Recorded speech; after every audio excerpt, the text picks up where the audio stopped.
and welcome to our Friday members only live stream. I am Marie Walker and I am the director of the Ada Mae Astor Education Center here at the Northeast Georgia History Center, and today I'm going to be showing you how to make a wartime rations recipe. So, well, why did we have rationing during World War II? What exactly about? What is it? What is rationing? How did it come about? Well, Roosevelt created the War Production Board in January of 1942 to coordinate mobilization of the military. So that's right after Pearl Harbor attack in 1941, when the U.S. gets into World War II. And then it is in 1943 that an Office of War Mobilization was established to supervise the host of defense agencies that had sprung up around Washington, D.C. President Roosevelt's Executive Order 8875 created the Office of Price Administration, or the OPA. And the OPA's main responsibility was to place a ceiling on prices of most goods and to limit consumption by rationing. Rationing is the limiting of the amount of certain goods that a person could purchase. So supplies such as gasoline, butter, sugar, and canned milk were rationed because they were needed to go and to be diverted to the war effort. War also disrupted trade, limiting the availability of some goods. For example, the Japanese Imperial Army controlled the Dutch East Indies, today that is Indonesia, from March of 1942 to September of 1945, creating a shortage of rubber that affected American production. Americans received their first ration cards in May of 1942. The first card, the War Ration Card Number 1, became known as the sugar book for, well, one of the most commonly used commodities, sugar. And Americans could use these ration books, these ration coupons, these coupon books, to purchase those items. Ration card included stamps with drawings of airplanes, guns, tanks, aircrafts, ears of wheat and fruit, and all of these different coupons were then used to help purchase items. Americans learned, as they did during the Great Depression, to do without. Sacrificing certain items during the war became the norm for most Americans, and it was considered a common good for the war effort, and it affected every single American household, which, is the home front. And the home front is defined as the civilian population in the activities of a nation whose armed forces are engaged in war abroad. So by making these certain recipes, people started trading around different recipes, and recipe books were even written, well, to go with the rations, to make use of the rations that people had. They also had victory gardens where they would grow their own fruits and vegetables to help, kind of help supply them during the war so that more food could be diverted to the soldiers. So the recipe that I will be making today is from the Economy Recipes for Canada House Soldiers, which is basically their word for house soldier, published in Toronto, Canada during 1943. It says that the housewives of Canada are the house soldiers, serving the nation truly well by providing appetizing and nutritious meals that protect and preserve the health of their families. And the recipe that I will be making today is from this recipe cookbook published in 1943, and that is for applesauce cookies. So, as you can see here. So, these cookies use shortening instead of butter, or you could use shortening or lard. I'm using lard instead of butter. And also they replace some of the sugar with corn syrup. So we're going to be using corn syrup and sugar, but it's going to be less sugar than you would normally use, and you're going to use corn syrup to help replace that. Both of those items would be rationed in America and Canada. They also used applesauce, which also means that you didn't have to use as much fat and sugar. So the applesauce also helps reduce the sweeteners and fat content. So the ingredients that I'll be using today is lard, corn syrup, 1 egg well beaten, 1 tablespoon of baking soda, 2/3 cup thick applesauce, 2 cups all-purpose flour, 1 tablespoon salt, half a tablespoon cinnamon, and then nutmeg, ground cloves, ginger, raisin, and chopped nuts. Oh, I'm sorry, one teaspoon cinnamon. So, I don't like raisins or nuts in my cookies, so I did not put raisins in there or nuts. They said that those were optional, and I actually didn't I think we only had nutmeg, so we are also going without ginger and cloves. But you make do with what you can. That's about what this entire recipe is about. So to begin, we are going to cream together our lard with our sugar. So my lard is here. You can see we have melted it. You can't really see it, but here it is. And then here I have my sugar. So we're going to pour these together.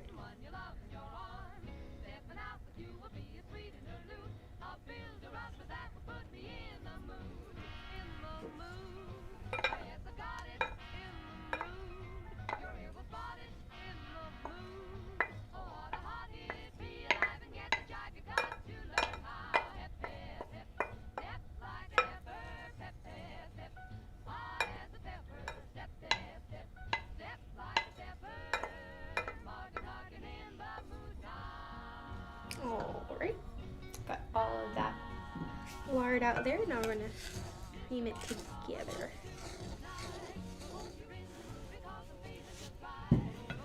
See if you can see it.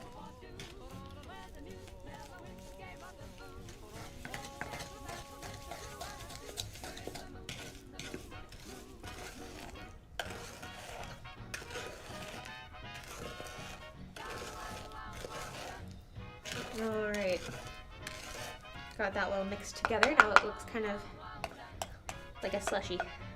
There we are. Alright, so next up we're going to add the syrup, and that is going to be our corn syrup that we are then going to drizzle in as I mix it in. So here we are. Here's the corn syrup. This is dark corn syrup. You can have dark or light corn syrup. Let's see. Drizzle that in there as I mix it in.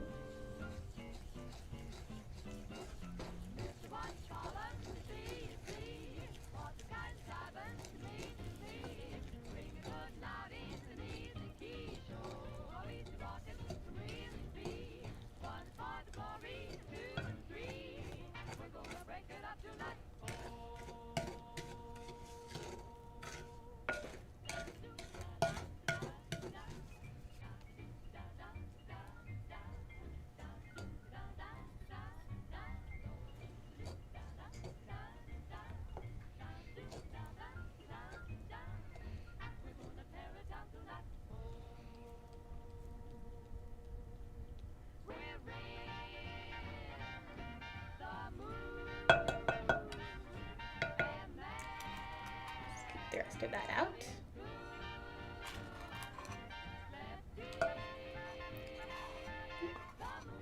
Alright. Mix the rest of that in there, give it a good final little bit of a stir.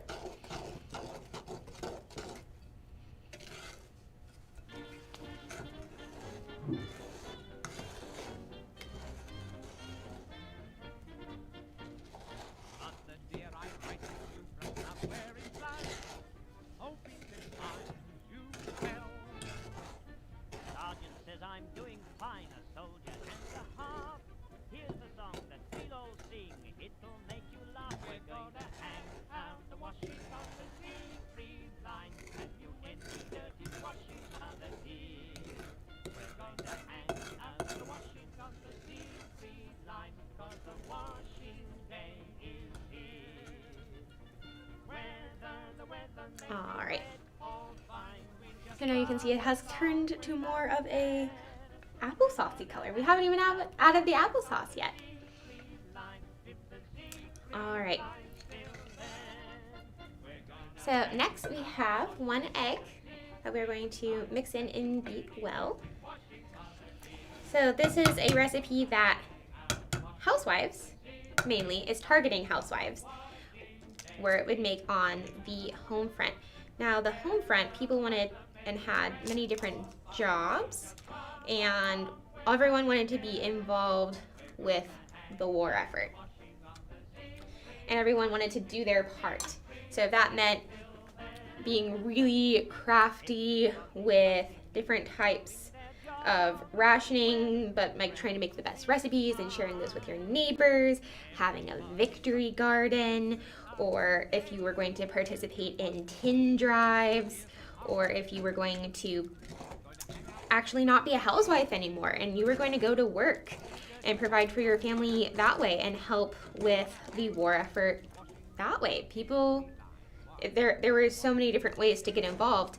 At this time, a lot of women who had never worked outside the home before ended up going and joining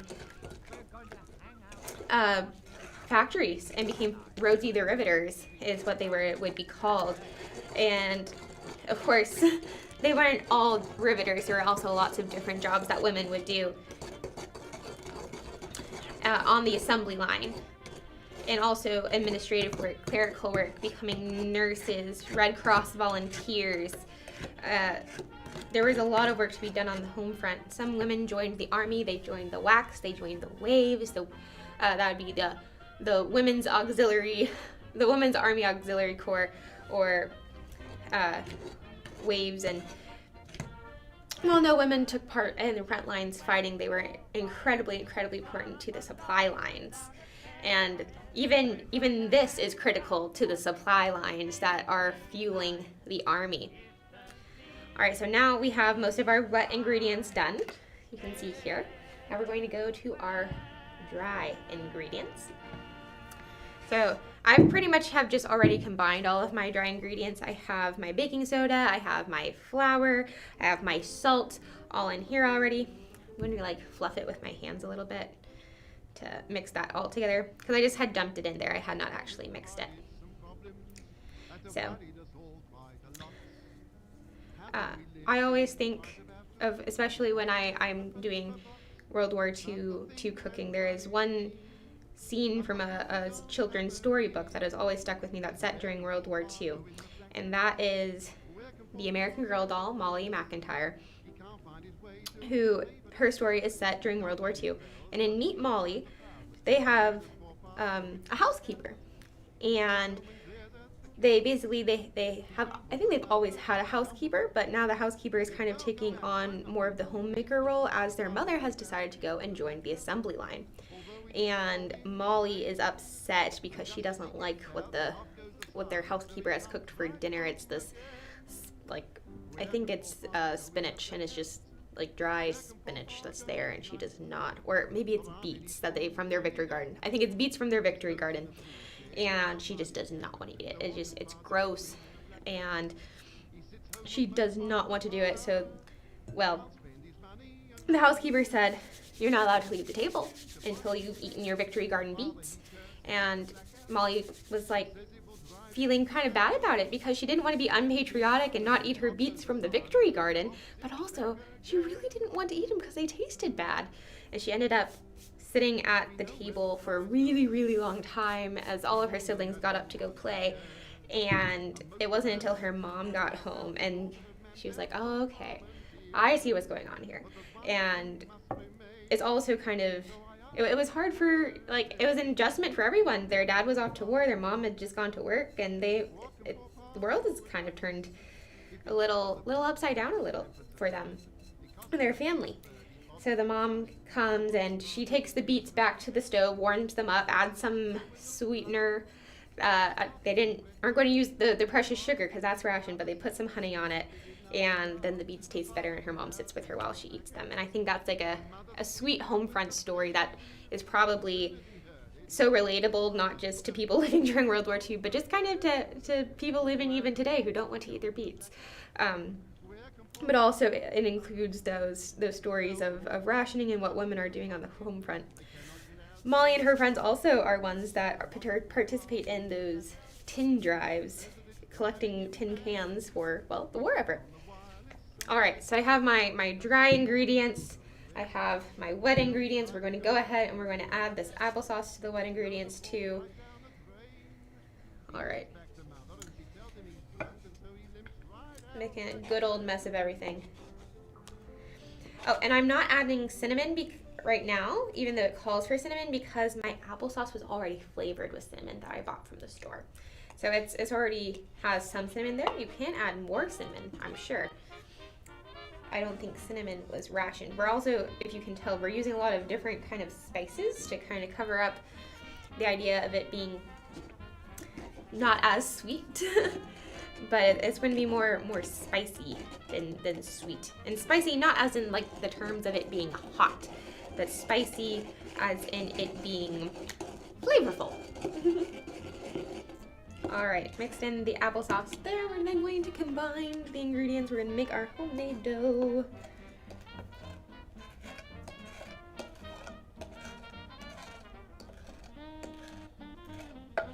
Alright, getting all of that out there. So take an expression from the Depression and turn it back into a rationing one. Waste not, want not.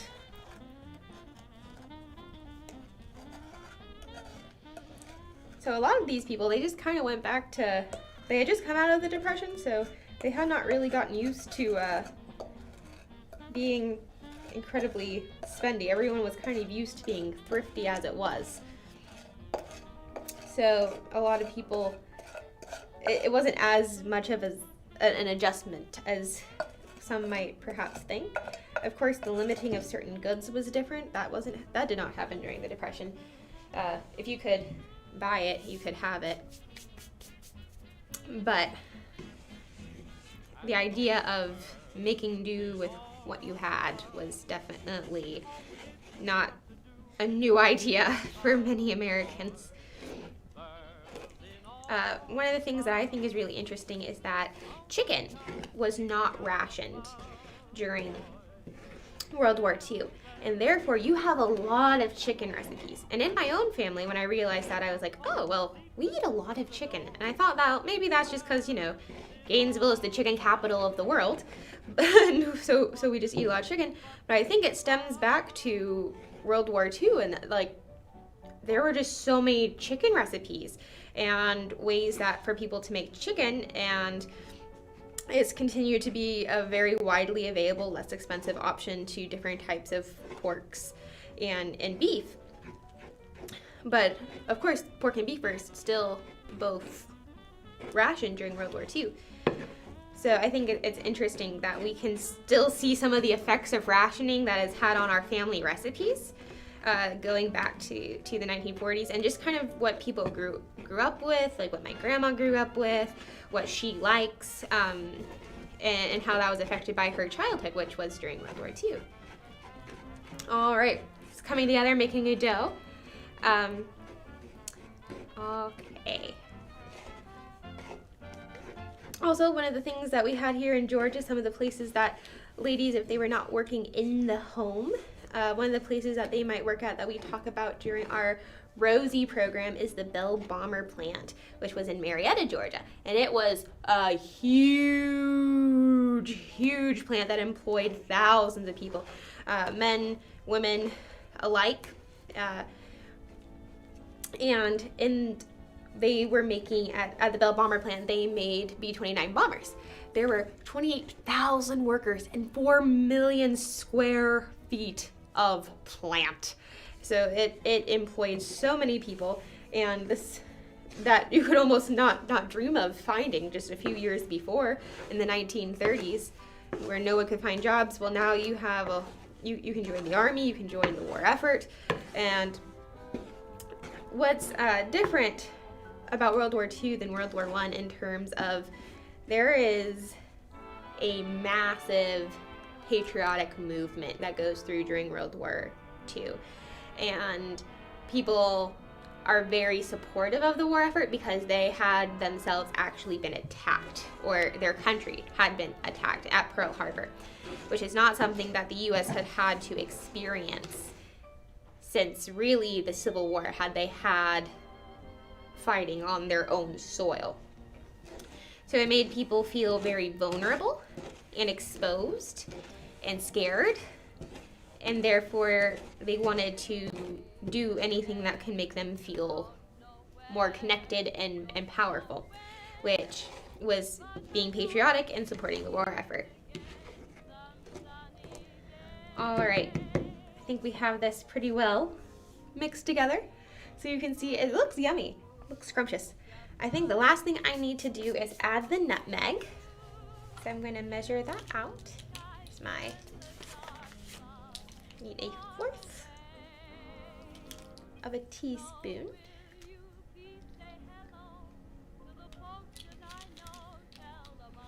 1/8, 1/4, there we are. All right, I'm going to add that nutmeg.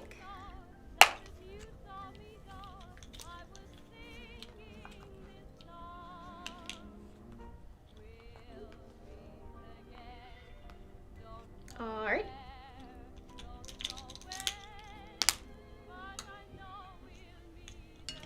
I'm going to mix that in.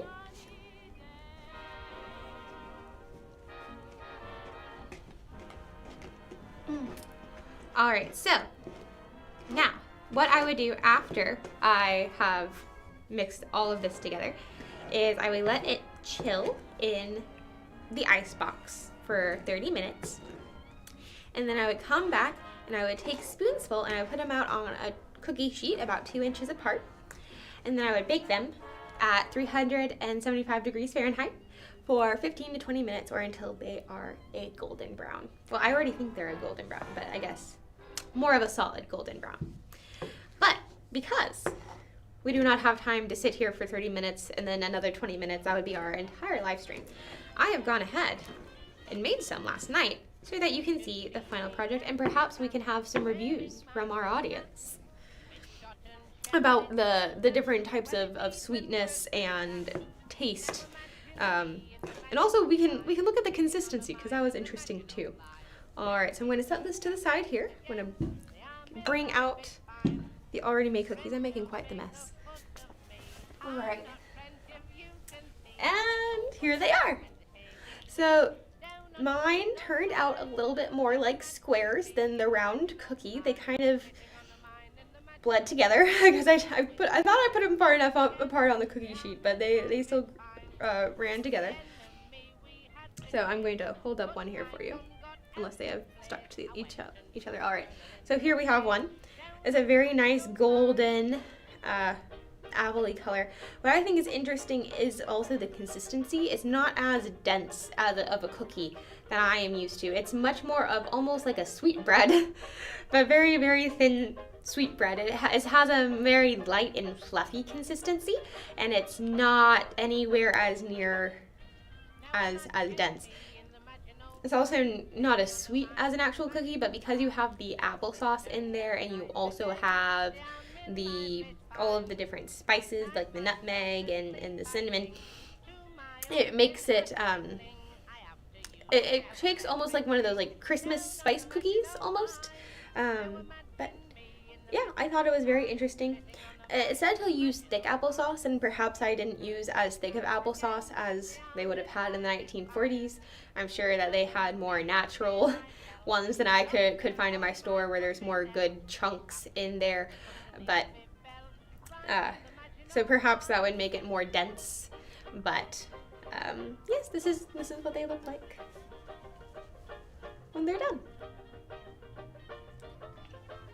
Oh, so I see we have a question, and that is, so what kind of home, I'm just going to set this here. So what kind of home appliances would you have in the kitchen? So starting in the 1920s, you start to have more automatic kitchen appliances. You start to have an electric oven, you have toasters.